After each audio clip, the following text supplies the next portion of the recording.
नमस्कार। आज हिंदी भूषण आचार्य शिवपूजन सहाय की पुण्यतिथि है। ज्ञान, शील और सदाशयता को अपने प्रेरक व्यक्तित्व और व्यापक कर्तृत्व से साकार करने वाले इतिहास पुरुष हैं आचार्य शिवपूजन सहाय।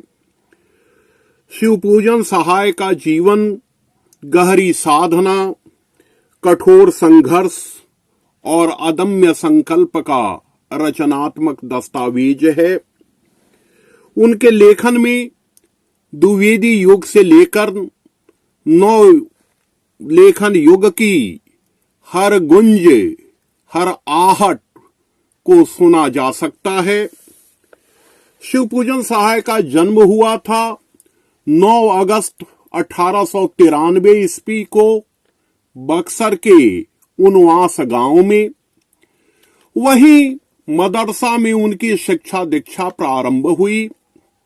उनके पिता आरा में पटवारी थे। जब वे 10 वर्ष के हुए तो पिता के साथ वे आरा आए और आरा कायस्थ जुबली स्कूल में उनका नामांकन कराया गया। इसी स्कूल से 1912 में उन्होंने मैट्रिक किया। उनके 2 फूफा एक अंग्रेजी के ज्ञाता थे और एक उर्दू फारसी के। उनके साहचर्य में उन्होंने अंग्रेजी, उर्दू और फारसी की शिक्षा भी प्राप्त की। इन भाषाओं पर उन्होंने अधिकार प्राप्त किया। वे पहले काशी में 1913 ईस्वी में नकल नवीस हुए। 1914 में आरा लौट कर आए तो उन्होंने कायस्थ जुबली स्कूल में अध्यापन शुरू किया।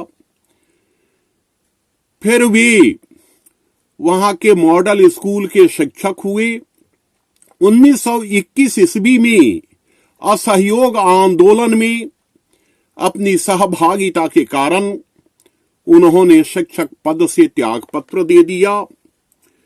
आचार्य शिवपूजन सहाय का लेखन कम ही उम्र में प्रारंभ हो गया था। 1911 में उनकी पहली कहानी लिखी गई, हठी भगत जी। उसके बाद अनवरत वे लिखते रहे। उनकी कहानियों का संकलन विभूति 1922 में प्रकाशित हुआ, जिसमें 16 कहानियां हैं। मुंडमाल कहानी का प्लॉट जैसी कहानियां हिंदी कहानी के इतिहास में मील के पत्थर की तरह हैं। तो एक कहानीकार के रूप में भले ही आचार्य शिवपूजन सहाय ने बहुत नहीं लिखा हो, किंतु हिंदी कहानी को उसका स्वरूप देने में, उसकी कला देने में उनकी कहानियां एक तरह से प्रतिमान के रूप में उपस्थित होती हैं। आचार्य शिवपूजन सहाय हिंदी के पहले आंचलिक उपन्यास लेखक हैं। 1926 में उनका उपन्यास देहाती दुनिया का प्रकाशन हुआ। यह उपन्यास देहात के जीवन को, देहात के रीति रिवाज को, संस्कार को, संस्कृति को जितनी जीवंतता के साथ रेखांकित करता है, उससे यह लगता है कि हिंदी में इस उपन्यास धारा के वास्तविक प्रवर्तक शिवपूजन सहाय जी ही हैं। कालांतर में शिवपूजन सहाय जी ने कुछ अन्य उपन्यास भी लिखे जो अप्रकाशित रह गए। बाद में जब उनके कनिष्ठ पुत्र मंगल मूर्ति जी ने उनकी समग्र रचनाओं को 10 खंडों में समायोजित किया तो असमंजस, माया मंदिर और अनाम नाम के 3 उपन्यास भी उसमें संकलित हुए। आचार्य शिवपूजन सहाय की पहली प्रकाशित कृति है बिहार का विहार। 1919 में यह कृति प्रकाशित हुई थी। इसमें उनका इतिहास बोध मुखर है। उनकी शोध दृष्टि का वैशिष्ट इसमें देखा जा सकता है। पूरी पुस्तक 3 खंडों में विभाजित है, जिसमें बिहार का ऐतिहासिक परिचय है पहला खंड, दूसरा खंड है प्राकृतिक परिचय और तीसरा खंड है भौगोलिक परिचय। यह ग्रंथ एक तरह से बिहार का सांस्कृतिक इतिहास भी है और बिहार जो प्राचीन भारत का एक महत्वपूर्ण केंद्र था उसके वैशिष्ट का रेखांकन भी। शिवपूजन सहाय ने बाल साहित्य की भी रचना की है। उन्होंने यह माना है कि बचपन को अगर उत्प्रेरित किया जाए, बचपन को अगर सुसंस्कृत किया जाए तो वे भविष्य के सफल नागरिक होंगे और यह देश उन्नति के पथ पर अग्रसर होगा।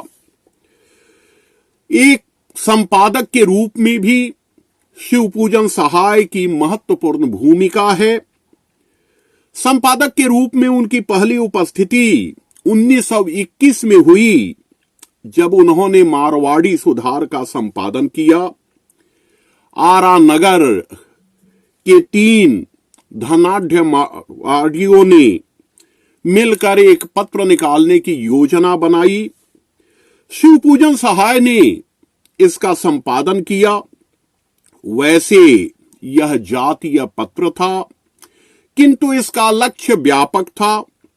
इस पत्र के माध्यम से उन्होंने न केवल एक जाति विशेष को उद्बोधित किया, बल्कि पत्रकारिता के क्षेत्र में अपनी दक्षता भी सिद्ध की।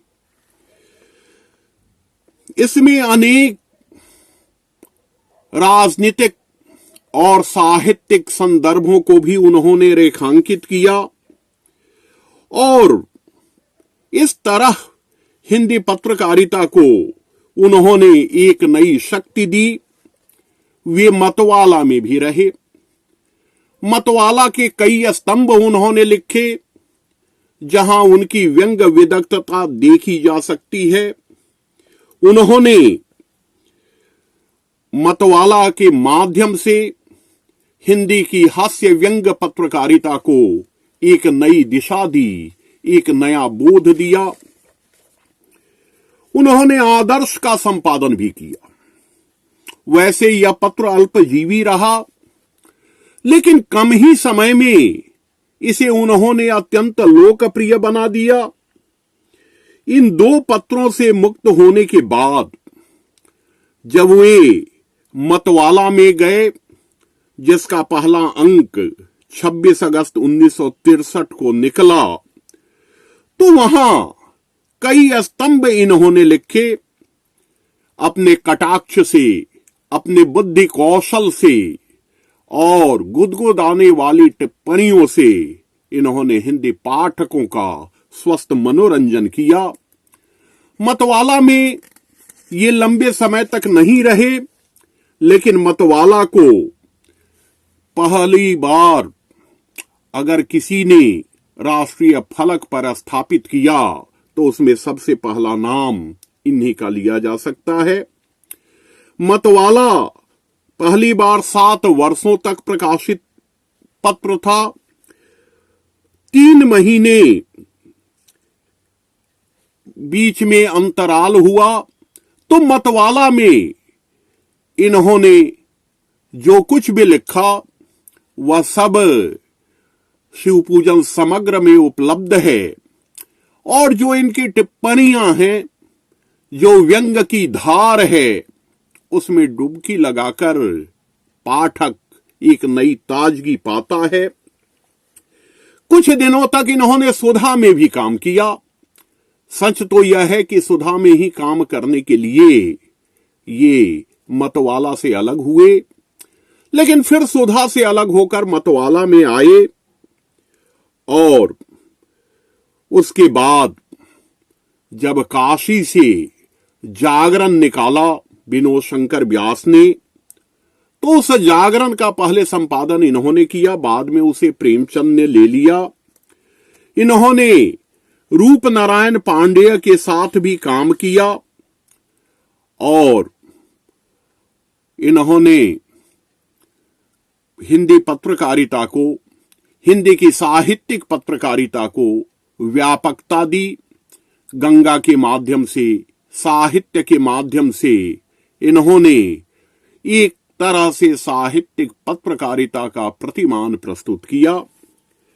शिवपूजन सहाय का व्यक्तित्व संस्थागत व्यक्तित्व था।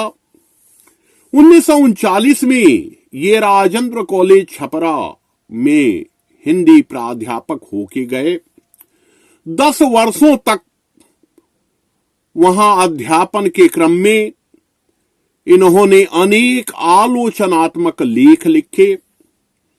इनकी आलोचनात्मक कृतियां भी विशेष महत्व रखती हैं। जब आचार्य महावीर प्रसाद द्विवेदी पर आचार्य रामचंद्र शुक्ल ने टिप्पणी की थी कि उनकी भाषा जटिल है, तो इन्होंने उसका उत्तर दिया था। एक संस्मरण लेखक के रूप में भी शिवपूजन सहाय ने ऐतिहासिक महत्व का कार्य किया है।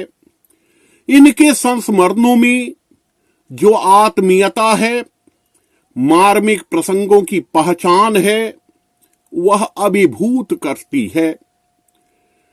इनके संस्मरण हिंदी संस्मरण साहित्य को समृद्ध भी करते हैं और उसे सार्थक दिशा भी देते हैं। डायरी लेखन के क्षेत्र में भी इनका ऐतिहासिक योगदान है। शिवपूजन सहाय की डायरियां उनके समय के हर परिवर्तन को, हर प्रवृत्ति को रेखांकित करती हैं। उनमें जो इनके मंतव्य हैं वे अत्यंत मूल्यवान हैं। तो एक डायरी लेखक के रूप में भी शिवपूजन सहाय की विशिष्ट भूमिका है। शिवपूजन सहाय 1950 में बिहार राष्ट्रभाषा परिषद के निदेशक हुए और 10 साल के अपने कार्यकाल में इन्होंने उस संस्था को हिंदी का श्रेष्ठ साहित्यिक संस्थान के रूप में विकसित किया। बिहार राष्ट्रभाषा परिषद से परिषद पत्रिका निकली।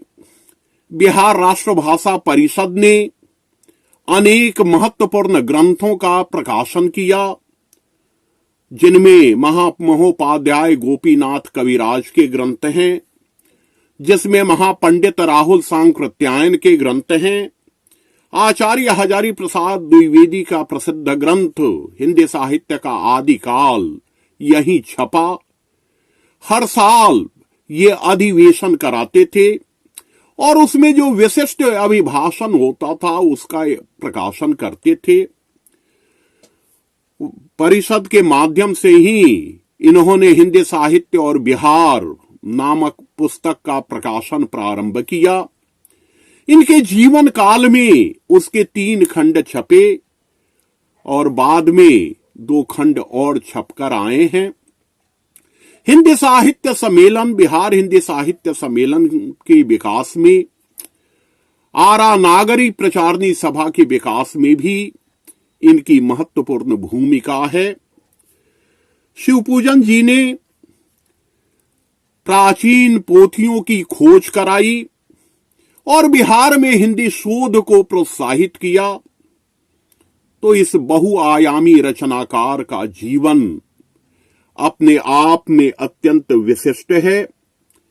1960 में भारत सरकार ने इन्हें पद्म भूषण से सम्मानित किया।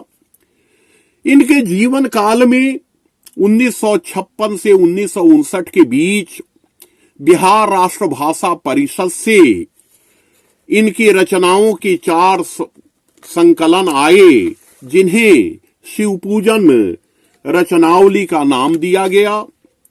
लेकिन इधर विगत वर्षों में जब उनके पुत्र ने उनकी अवशिष्ट सामग्रियों को देखा तो उन्होंने शिव पूजन समग्र की योजना बनाई और शिव पूजन